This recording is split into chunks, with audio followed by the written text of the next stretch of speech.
हिंद प्यारे साथियों, कैसे आप सभी? उम्मीद करते हैं आप लोग बहुत अच्छे होंगे। आज इस चैप्टर को हम लोग लास्ट करने वाले हैं, जो हमारा क्लास 10th का ऑब्जेक्टिव रियल नंबर वास्तविक संख्या जो चल रहा था, जिसके ऑब्जेक्टिव को हम लोग पढ़ रहे थे। इससे पहले 8 भाग हम लोग पढ़ लिए हैं और ये जो भाग है ये 9वां भाग है, जहां पे आपको ये चैप्टर को समाप्त कर दिया जाएगा। जितने टारगेट के जो आशीष पब्लिकेशन का था उसका ऑब्जेक्टिव था, उसे समाप्त कर दिया गया है। तो इस 9वें भाग में हम लोग पढ़ेंगे 155 के आगे के प्रश्न और 170 प्रश्न है, जहां हमें 15 प्रश्नों में इसको समाप्त करना है। तो आइए हम देखते हैं 156 नंबर प्रश्न क्या कहता है। 156 नंबर प्रश्न क्या कहता है, देखिए। यदि भाग एल्गोरिथम में ए बराबर बी क्यू प्लस आर, ए बराबर बी क्यू प्लस आर में ए का मान दिया है, क्यू का मान दिया है, आर का मान दिया है, तो हमें किसका मान पूछा है? बी का मान पूछा है। कुछ नहीं करना है दोस्तों, सभी के मानों को इसमें रख देना है। ए का मान कितना दिया है तो आप कहेंगे सर 72 दिया है, ठीक है। बी का मान कितना दिया है तो आप कहेंगे सर नहीं दिया है, कोई बात नहीं है, बी का ही मान तो ज्ञात करना है। क्यू का मान कितना दिया है? 8 दिया है, इसके जगह पे 8 रख देंगे। प्लस का प्लस रखिए, आर का मान कितना है? 0 है, रख दीजिए।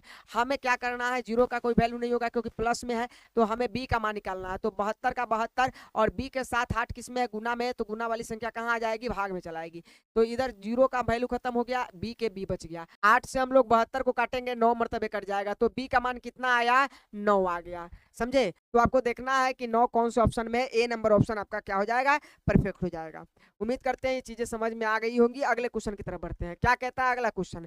अगला क्वेश्चन कहता है यदि क्यू एक धनात्मक पूर्णांक है तो निम्नलिखित में से कौन सा धनात्मक विषम पूर्णांक होगा? नहीं है। कहता है कौन धनात्मक विषम पूर्णांक नहीं है। तो साथियों मैंने इसके लिए बताया था आपको कि जब हमें कोई भी पी क्यू आर कुछ भी कहता है धनात्मक विषम पूर्णांक है और 4 ऑप्शन दे के और कहता है कि कौन विषम नहीं है, कौन सम है, तो इस तरह के अंदाजा लगाने के लिए हमने आपको बताया था कि कहता है कि विषम कौन नहीं है। तो विषम नहीं है यानी वो क्या होगा? सम होगा। और सम क्या कहता है? जिसमें 2 से भाग लगता है। और 2 पद में है तो दोनों में 2 से भाग लगना चाहिए, 3 पद में है तो तीनों में 2 से भाग लगना चाहिए, 1 पद में है तो 1 में 2 से भाग लगना चाहिए, तब वो सम होगा। अगर किसी में भी भाग नहीं लगता तो वो विषम हो जाएगा। आइए 8 में 2 से भाग लग जाएगा लेकिन 1 में नहीं लगेगा, तो ये क्या हो जाएगा? विषम हो जाएगा। हमसे क्या पूछा है? विषम नहीं है वो बताइए। तो ये तो विषम है। आगे आइए, ये 8 में 2 से भाग लग जाएगा और 4 में भी 2 से भाग लग जाएगा, दोनों में 2 से भाग लगेगा, तो ये क्या है? सम है। सम है का क्या मतलब है? ये विषम नहीं है। तो यही तो ऑप्शन नंबर आपका बी परफेक्ट हो जाएगा, क्योंकि इसमें 8 में 2 से भाग लगेगा, 3 में नहीं लगेगा, 8 में 2 से भाग लगेगा, 7 में नहीं लगेगा, तो ये सब तो विषम है। और ये बी नंबर जो ऑप्शन था वो विषम नहीं है, अर्थात सम है। चीजें बहुत आसान है, आप थोड़ा सा मेहनत करेंगे सब समझ में आएगा। आइए क्वेश्चन नंबर अगले देखते हैं क्या कहता है। कहता है दो लगातार सम संख्याओं का मशक क्या होता है? 2 होता है। लगातार सम संख्या, लगातार सम संख्या का मतलब अगर पहली संख्या हम 2 लेते हैं तो इसका सम संख्या अगला क्या है? 4 है। यही तो सम है। अगर पहला 4 लेते हैं तो दूसरा क्या होगा? सम होगा। सम का मतलब जिसमें 2 से भाग लग रहा है और लगातार लेना है। ऐसा नहीं है कि यहाँ हम 4 ले लिए यहाँ 10 ले लिए, दोनों सम संख्या, ये लगातार नहीं है। तो लगातार 2 संख्याओं का हमें क्या कहा है? मशक कहा है। तो कैसे ज्ञात करते हैं? मान लीजिए कि हमने 2 और 4 लिया, तो पहले 2 का गुणनखंड करेंगे, क्या आएगा? 1 गुने 2 आएगा। 4 का गुणनखंड क्या आएगा? 2 गुने 2 आएगा। आएगा कि नहीं आएगा? हमें मौसा चाहिए, मतलब एचसीएफ चाहिए, तो दोनों में जो कॉमन होगा वही होगा, तो क्या आएगा? 2 आएगा। तो कभी भी लगातार 2 संख्याओं का मौसा कितना आता है? 2 आता है। आपको विश्वास नहीं है? आइए ये भी लगातार है, इसका भी हम मौसा ज्ञात करके दिखाते हैं। 4 का गुणनखंड क्या होगा? 2 गुने 2 होगा। 6 का गुणनखंड क्या होगा? 2 गुने 3 होगा। ठीक है, अब बताइए इसका एचसीएफ क्या होगा? जो दोनों में होगा कॉमन संख्या, तो 2 है। समझे? लगातार 2 संख्याओं का जो सम संख्याओं का जो मशा होगा वो 2 होगा। ऑप्शन नंबर सी आपका परफेक्ट हो जाएगा। आइए अगले क्वेश्चन की तरफ बढ़ते हैं। अगला नंबर क्वेश्चन क्या कहता है? कहता है निम्नलिखित में से किसकी दशमलव प्रसार शांत होगी? आइए इसको हम देखते हैं। यहाँ पे 15 है। 15 का ये बात देख लेना है कि ऊपर से नीचा वाली संख्या कटनी नहीं चाहिए, तो 2 से 15 नहीं कटेंगे। अब 15 को चेक करेंगे तो 15 का अभाज्य गुणनखंड क्या आएगा? 3 गुने 5 आएगा और 5 से कटेगा 1 आएगा। यानी 15 के अभाज्य गुणनखंड में 3 भी आया, 5 भी आया। जो 3 आया वो कहेगा कि क्या है? अशांत है। क्या है? अशांत है। हमको क्या बताना है कि कौन प्रसार शांत है? तो ये तो अशांत हो गया। 160 का अभाज्य गुणनखंड करेंगे तो 160 का अभाज्य गुणनखंड 2 से लगाएंगे तो 8 दूना 16 हो जाता है। फिर 2 से लगाएंगे 40 हो जाएगा। फिर 2 से लगाएंगे 20 हो जाएगा। फिर 2 से लगाएंगे 10 हो जाएगा। फिर 2 से लगाएंगे 5 हो जाएगा और फिर 5 से लगाएंगे 1 हो जाएगा। मुबारक हो, ये जो सभी संख्याएं हैं वो 2 और 5 है और जिसके दशमलव प्रसार शांत होगा उसके हर का जो अभाज्य गुणनखंड होगा सूत्र के रूप के 2 के पावर n 5 के पावर m के रूप का होगा। मतलब कि उसके अभाज्य गुणनखंड में 2 और 5 के अलावा कोई नहीं आएगा। तो ये बी नंबर जो ऑप्शन है वो आपका परफेक्ट हो गया कि इसका दशमलव प्रसार क्या है, शांत है। बाकी इन दोनों का अगर निकालिएगा आप तो इसका दशमलव प्रसार शांत नहीं होगा। ठीक है, बड़े अगले क्वेश्चन की तरफ। अगला क्वेश्चन क्या कहता है, 160 नंबर क्वेश्चन कहता है कि एक परिमेय संख्या और एक अपरिमेय संख्या का योग क्या होता है। कौन सी संख्या होती है, एक परिमेय संख्या और एक अपरिमेय संख्या का योग हमेशा अपरिमेय होता है। कैसे, अगर एक परिमेय संख्या 2 है और एक अपरिमेय संख्या 3 है, एक रूट वाली अपरिमेय होती है, बिना रूट वाली परिमेय होती है। जब इसका जोड़ करेंगे तो किसी भी हाल सूरत में जुड़ नहीं सकता। क्यों, क्योंकि रूट वाली संख्या कहती है कि हम ही रूट वाली संख्या से ही जुड़ेंगे और उससे भी जुड़ेंगे जिसके अंदर उतना ही संख्या हो। जैसे हम कहें कि रूट अंडर 3 आप प्लस रूट अंडर 3, तो देखिए दोनों पे रूट है, दोनों में 3 ही है, तब ये संख्या आपस में जुड़ जाएगी और इसका एक और इसका एक, आगे वाला गुणांक जुड़कर 2 बचेगा, रूट अंडर 3 का 3 रह जाएगा। ठीक है, लेकिन ये जो है इसमें तो एक परिमेय है एक अपरिमेय है और कभी किसी के साथ ये जुड़ नहीं सकती है, इसलिए क्या कहलाएगी, अपरिमेय कहलाएगी। क्या कहलाएगी, अपरिमेय। तो अपरिमेय संख्या कौन है, ऑप्शन नंबर बी आपका सही हो जाएगा। आइए अगले क्वेश्चन की तरफ बढ़ते हैं। 161 नंबर प्रश्न क्या कहता है, कहता है दो संख्याओं का गुणनफल दिया हुआ है और उनका HCF भी हमें दिया हुआ है, तो हमें LCM ज्ञात करना है। हम फॉर्मूला जानते हैं क्या, दो संख्या का गुणनफल बराबर क्या होता है, HCF गुणे LCM। ठीक है, तो दो संख्या का गुणनफल कितना है, 8670 है और HCF कितना है, 17 है और LCM कितना है भाई नहीं पता। LCM हमें क्या करना है, ज्ञात करना है। कोई बात नहीं है, हमें LCM ज्ञात करना है, इसको इस तरफ रख दीजिए। इधर कौन है, 8670 है और बट्टा में कौन आ जाएगा, 17 आ जाएगा। 17 से इसको भाग कीजिएगा, क्या आएगा, 17 पचे 85, 17 पचे 85, एक बच गया, ये हो जाएगा 17, 17 एकम 17 और 0 का 0। LCM जो आया आपका कितना आया, तो आप कहेंगे सर 510 आया। देख लीजिए ऑप्शन कौन है, 510, डी नंबर ऑप्शन आपका सही है। आइए अगले नंबर क्वेश्चन की तरफ बढ़ते हैं। अगला नंबर क्वेश्चन क्या कहता है, कहता है निम्नलिखित में से कौन परिमेय संख्या है। फिर वही बात, परिमेय संख्या होगा जिसका जो रूट है वो पूरी तरह से टूट कर अलग हो जाएगा और बगैर रूट में आंसर आएगा। तो चलिए देखते हैं, अगर इसको हम जोड़ते हैं, रूट के अंदर पहले संख्याओं को जोड़ लेना है। 64 और 36 क्या हो जाएगा, 100 हो जाएगा। अब 100 रूट के बाहर आएगा कि नहीं आएगा, इसके लिए हम इसका क्या करेंगे, गुणनखंड करेंगे। तो 200 का गुणनखंड 2 से काटेंगे 50 आएगा, फिर 2 से कटेगा ये 25 आएगा, फिर 5 से कटेगा ये 5 आएगा, फिर 5 से कटेगा ये 1 आएगा। यानी रूट अंडर 100 के जगह पर 2 गुने 2 गुने 5 गुने 5 आएगा, यही तो आएगा। अब देखिए इन दो से दो ग्रुप का जोड़ा बन गया, तो 1 2 निकलेगा और एक इसका 5 भी निकलेगा। 5 दूना कितना हो जाएगा, तो आप कहेंगे 10 हो जाएगा। और 10 क्या है, इसको अगर हम हल करें तो ये क्या है, 10 आ रहा है और 10 क्या है, एक परिमेय संख्या है। कौन है, परिमेय संख्या। कहा कि कौन, परिमेय संख्या, तो ए नंबर ऑप्शन ही आपका सही हो जाएगा, परिमेय संख्या है।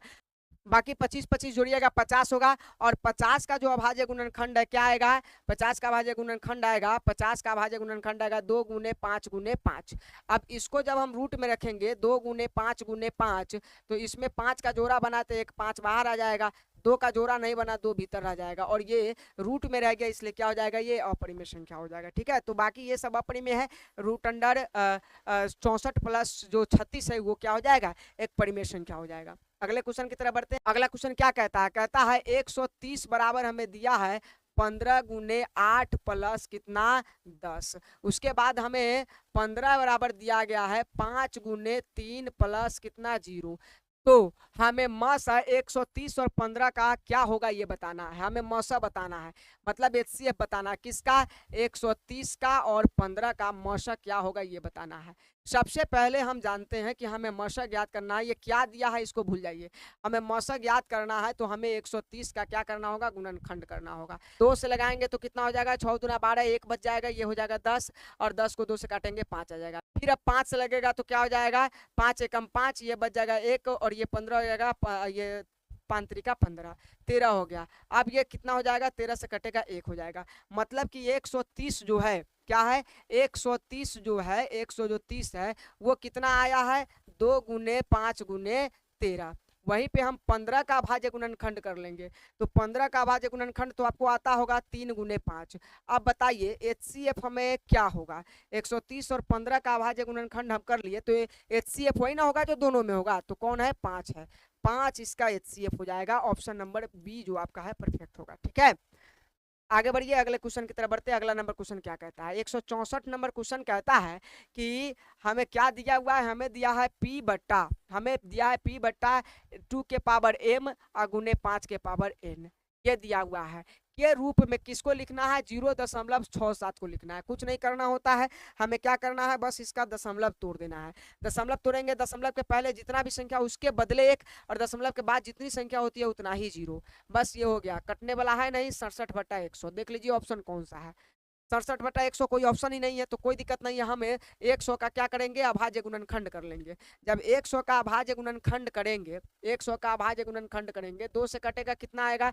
50 आएगा। फिर 2 से कटेगा कितना आएगा? 25 आएगा। फिर 5 से कटेगा कितना आएगा? तो 5 आएगा। फिर 5 से कटेगा कितना आएगा? 1 आएगा। यानी 67/2 कितना बार है? 2 बार। तो 2 के पावर 2 और गुने 5 कितना बार है? 2 बार है, तो 5 के पावर 2, यानी 2 के पावर 2 और 5 के पावर 2, ये वाला ऑप्शन आपका सही होगा, बी नंबर ऑप्शन। ठीक है, आगे बढ़िए, अगले नंबर क्वेश्चन की तरफ बढ़ते हैं। 165 नंबर क्वेश्चन क्या कहता है? कहता है 0.049 का रेकड़ी है और उसे P बटा Q के रूप में लिखा जा सकता है। बहुत ही सिंपल है, हम जानते हैं कि दशमलव के बाद रेकड़ी वाली संख्या हो तो वही लिखा जाती है, और साथ में जितना पर रेकड़ी होता है उतना ही 9 लिखा जाता है। तो ये हो गया 49/99। अब ये कटने वाला है क्या? ये कटने वाला है, तो कहेंगे कि सर नहीं कटने वाला है। नहीं कटने वाला है किसी संख्या से, तो इसको देखिए 49/99 कौन है? बी नंबर ऑप्शन सही है। ये लागू वही होता है जहां क्या है? दशमलव से पहले क्या है? 0 है। ठीक है, अगले क्वेश्चन तरफ बढ़ते हैं। 166 नंबर क्वेश्चन क्या कहता है? निम्नलिखित में से कौन अपरिमेय संख्या है? अपरिमेय संख्या वही संख्या जिसको हम हल करेंगे लेकिन रूट के अंदर रह जाएगा। हम जानते हैं 49 का वर्गमूल क्या होता है? 7 होता है। 36 का वर्गमूल 6 होता है, और ये 16 का वर्गमूल 4 होता है। बस बच गया 27। 27 के वर्गमूल के लिए हम क्या करेंगे? 27 का अभाज्य गुणनखंड करेंगे। 3 से कटेगा 3 नंबर 27, 3 से कटेगा 3, 3 से कटेगा 1, यानी 27 के जगह पे क्या आ गया? रूट अंडर 27 के जगह पे आया 3 गुने 3 गुने 3, जहां एक 2 3 का जोड़ा बन जाएगा और 1 3 भीतर रह जाएगा, 3√3। यही ऑप्शन नंबर सी जो है एक अपरिमेय संख्या है। ठीक है, आगे बढ़िए, अगले नंबर क्वेश्चन की तरफ बढ़िए। 167 नंबर क्वेश्चन क्या कहता है? कहता है यदि a बराबर, आपको ये दिया है, a बराबर क्या दिया है? 2 के पावर 3 दिया है और गुना में 3 दिया है। ठीक है, और b बराबर आपको कितना दिया है? 2 गुने 3 दिया है, और c बराबर कितना दिया है? 3 के पावर m है और गुने 5 है। तब कहता है ए बी सी का लॉसा बराबर होगा ये वाला संख्या, और जहां n का मान क्या होगा ये बताना है। ए बी सी का जो एलसीएम है इतना है, तो आपको ये n का मान बताना है। ठीक है, बहुत ही आसान है, समझ लीजिए। जब भी किसी ए बी सी का हमें लॉसा पहले ज्ञात करना होगा, तो लॉसा ज्ञात करने के लिए हम जानते हैं इसमें कौन कौन से संख्या है। ए बी सी का अगर हम क्या ज्ञात करें? एलसीएम ज्ञात करें। ये 3 लाइन से ए बी सी का एलसीएम ज्ञात करें, तो ए बी सी के एलसीएम ज्ञात करने के लिए सबसे बड़ा गुणनखंड जो होता है वो लिया जाता है। जैसे इसमें कौन कौन सी संख्या है? 2 है, गुने कितना है? 3 है, और गुने क्या है? 5 है। इनमें 3 संख्या, पूरे गुणनखंड में 3 ही संख्या ना है, या तो 2 है, नहीं तो 3 है, नहीं तो 5 है। अब इसमें एलसीएम ज्ञात करना है तीनों का, तो आप 2 का सबसे बड़ा घात वाला ले लीजिए। तो 2 का सबसे बड़ा घात कौन है? इसके यहाँ भी 2 है तो इसका घात 1 है। इसमें सबसे बड़ा घात क्या है? 2 के पावर 3 है। ठीक है, और यहाँ 3 का सबसे बड़ा घात लीजिए, तो 3 यहाँ 1 घात में है, 1 घात में है, यहाँ n घात में है। n घात का मतलब होता है लास्ट पद। ठीक है, तो इसका मतलब है कि n के जगह पर 3 4 5 कुछ भी हो सकता है बड़ा से बड़ा, तो हम यहाँ 1 ना लेंगे क्योंकि 1 फिक्स है, n फिक्स नहीं है, n बड़ा भी हो सकता है, तो हम n के जगह पे वही लेंगे, मतलब कि 3 के पावर n, और 5 तो भाई एक ही है और उसका पावर भी 1 है, तो हम 5 के पावर 1 ले। और ये जो है इसका जो एलसीएम है, किसका? ए बी सी का एलसीएम है, वो किसके बराबर में है? तो इन तीनों के बराबर में है। तो ये एलसीएम जो आया उस ए बी सी का एलसीएम के जगह पे इसको लिख दीजिए, क्या है? 2 के पावर 3 है, गुने 3 के पावर 2 है, और गुने क्या है? 5 है। अब दोनों को तुलना कर दीजिए, दोनों का तुलना कीजिएगा। अगर ये ए बी सी का एलसीएम इसके बराबर है, तो इसमें देखिए 2 का पावर कितना था? 3 है, तो इसमें भी 2 के पावर 3 आया। इसमें 3 के पावर कितना है? 2 है, तो इसका 3 के पावर n है ना, तो n के जगह पर क्या होना चाहिए? 2 होना चाहिए। क्यों? क्योंकि 5 के पावर 1 है, तो यहाँ भी 5 के पावर क्या है? 1 है। यानी जो 3 के पावर n था, यहाँ 3 के पावर 2 आया, तो जो n का मान आया वो क्या आया? 2 आया। ठीक है, ऑप्शन देख लीजिए, सी नंबर ऑप्शन आपका सही हो जाएगा। आइए अगले नंबर क्वेश्चन की तरफ बढ़ते हैं। 168 नंबर क्वेश्चन क्या कहता है, देखिए कहता है दो अपरिमेय संख्या दिया हुआ है और इसका गुना करके आप बताइए कि परिमेय होगा कि अपरिमेय होगा। एक संख्या है 3 प्लस रूट अंडर 5 और एक संख्या है 3 माइनस रूट अंडर 5। दोनों का गुना करना है। गुना करने का नियम बताए थे, जब दो ब्रैकेट हो तो पहले से किस में, दोनों में, और दूसरे से किस में, दोनों में। और एक और नियम बताए थे आपको कि जब दोनों पद आपस में बराबर हो, बीच में केवल चिन्ह अलग हो, तो पहले से पहले में, चिन्ह से चिन्ह में, दूसरे से दूसरे में कर देते हैं। तो देखिए अगर मैं पहले से पहले में ही करूँ तो 3 9 हो जाएगा, और पहले से हम दूसरे में कर दूं तो इसका प्लस इसका माइनस क्या हो जाएगा, 3 रूट अंडर 5 हो जाएगा।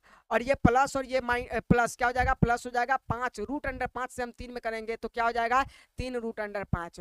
और ये रूट अंडर 5 प्लस का, ये रूट अंडर 5 माइनस का, plus minus minus, root under 5 में रूट अंडर 5 से गुना होगा 5 आएगा। ये प्लस से ये माइनस कट गया तो 9 में से क्या करेगा, 5 घट जाएगा। कितना हो जाएगा, 9 में से 5 घटेगा 4 होगा। और 4 कौन सी संख्या है, एक परिमेय संख्या है। 4 कौन सी संख्या है, एक परिमेय संख्या है। ऑप्शन नंबर ए आपका परफेक्ट हो जाएगा, परिमेय संख्या। आइए अगले नंबर क्वेश्चन की तरफ बढ़ते हैं। 159 नंबर देखते हैं क्या होता है। यदि p तथा q एक अभाज्य संख्या है तो इतना p के पावर 3q और p के पावर 2q का मौसा होगा। हम जानते हैं कि इन दोनों का अगर मौसा ज्ञात करना है तो यहाँ देखिए तो p के पावर 3 और q है, और इसका गुणनखंड अगर करेंगे तो p के पावर 3 का क्या मतलब, p 3 बार गुना होगा। कितना बार, 3 बार गुना होगा, तो 3 बार गुना हो गया। और एक बार कौन है, q भी है, रख दीजिए। और यहाँ पे देखिए अगर p के पावर 2q है तो इसका क्या मतलब, p 2 बार गुना होगा, तो p बार 2 बार गुना कर दिए, q का q। इसका एक और तरीका है, जैसे लौसा निकालने के लिए सबसे बड़ी संख्या लेते हैं, सभी सबसे बड़ी घात वाला, तो मौसा निकालने के लिए सबसे छोटी घात वाला लेते हैं। जैसे p दोनों में है तो p दोनों में है तो p का सबसे छोटा घात कौन है, तो आप कहेंगे 2 है। q दोनों में है लेकिन q का सबसे छोटा घात कौन है, इसके पास भी एक है, इसके पास भी एक है, तो एक ही तो है, यही आ जाएगा, p स्क्वायर q आंसर होगा। अगर इसमें आप चेक करना चाहते हैं तो देखिए इसमें एगो p है तो एगो p आएगा, इसमें भी एक और p का जोड़ा लगा तो एक और p लगेगा, इस p का जोड़ा नहीं लगा, इस q का जोड़ा लगा तो q आएगा। p जब 2 बार गुना करेगा तो p स्क्वायर हो जाएगा, q का q हो जाएगा। तो देखिए दोनों बराबर आया कि नहीं, दोनों में से कोई तरीका आपको समझ में आता है, आप उस तरीका का अपना लेंगे, p स्क्वायर q आपका आंसर हो जाएगा। ठीक है, आइए अंतिम क्वेश्चन की तरफ बढ़ते हैं। इस पूरे चैप्टर के लास्ट क्वेश्चन आपके सामने रहे, ये कहता है 234 के अभाज्य गुणनखंड में 3 का घात कितना होगा। तो पहले 234 का अभाज्य गुणनखंड कीजिए। 2 से 2 को काटेंगे एक मरतबे, 2 से 3 को काटने के लिए 2 का पारा पड़ेंगे, एक बार 2 एकम 2, एक बच जाएगा, 14 हो जाएगा, और 2 सत्ते 14। अब इसको हम कितना से काट सकते हैं, 3 से काट सकते हैं। 3 से काटेंगे तो 3 तिहाई 9 हो जाएगा, 2 बच जाएगा, ये हो जाएगा 27, 3 नमा 27। फिर 3 से कटेगा, 3 एकम 3, 3 तिहाई 9, फिर ये 13 का एक मरतबे 13 कट जाएगा। तो हमें क्या मिला, 2 गुने 3 गुने 3 गुने 13 मिला। इसमें 3 कितना बार रिपीट है, 3 के पावर 2 है, 2 बार है तो 3 के पावर 2 लगा दीजिए, और जो पावर होता है वही घात होता है। तो आप बताइए 3 का घात कितना है, आप कहेंगे 2। ऑप्शन नंबर सी आपका परफेक्ट हो जाएगा। उम्मीद करते हैं साथियों कि आपको समझ में आ गया होगा, और इसी क्वेश्चन के साथ आपका जो ये चैप्टर था वास्तविक संख्या, जिसको हम रियल नंबर के नाम से जानते हैं क्लास 10th में, उसके संपूर्ण ऑब्जेक्टिव करा दिए गए हैं, और ये ऑब्जेक्टिव समाप्त हो चुका है। मुबारक हो आप सभी को कि आपने पूरे ऑब्जेक्टिव को खत्म किया है। मैं आपको लिखित दे सकता हूं कि आज के बाद अगर आप एग्जाम हॉल में बैठ जाएंगे, चैप्टर 1 से कोई भी प्रश्न क्यों ना दे दे, कितना भी टफ क्यों ना दे दे, आप बना कर आएंगे, हमें इस विश्वास है, अगर आपने सभी लेक्चर को देखा है, सभी वीडियोस को देखा है तो। ठीक है, तो अब हम लोग दूसरे चैप्टर के जो ऑब्जेक्टिव है उसे लेकर आएंगे। दूसरे चैप्टर के ऑब्जेक्टिव लेकर आए उससे पहले आप लोगों का काम होगा, आपका कर्तव्य होगा कि आप जाए प्लेलिस्ट में, चैनल पे जाए, और वहां पे चैप्टर 1 का पूरी तरह से ऑब्जेक्टिव का खात्मा कर दिया गया है, तो आप उसे जरूर देखें, बहुत मजा आएगा, और आपको लगेगा कि अब आपके अंदर विश्वास जगेगा कि नहीं, मैं तो अब बना कर आऊंगा, जितना भी कुछ हो जाए मैं पूरे चैप्टर को बना लिया हूं, और एग्जाम में जो प्रश्न आएंगे वो हम बना देंगे। ठीक है प्यारे साथियों, आप बड़े अच्छे से देखिए, वीडियो को शेयर करना नहीं भूलिएगा, अच्छा लगता हो तो वीडियो को लाइक करके एक प्यारा सा कमेंट आप जरूर कर दीजिएगा। ठीक है, कि मैं मोटिवेट होकर और भी आपके लिए बहुत कुछ कर सकूं। मिलते हैं अगले चैप्टर में, और तब तक के लिए आप लोग का बहुत बहुत शुक्रिया। Thank you so much.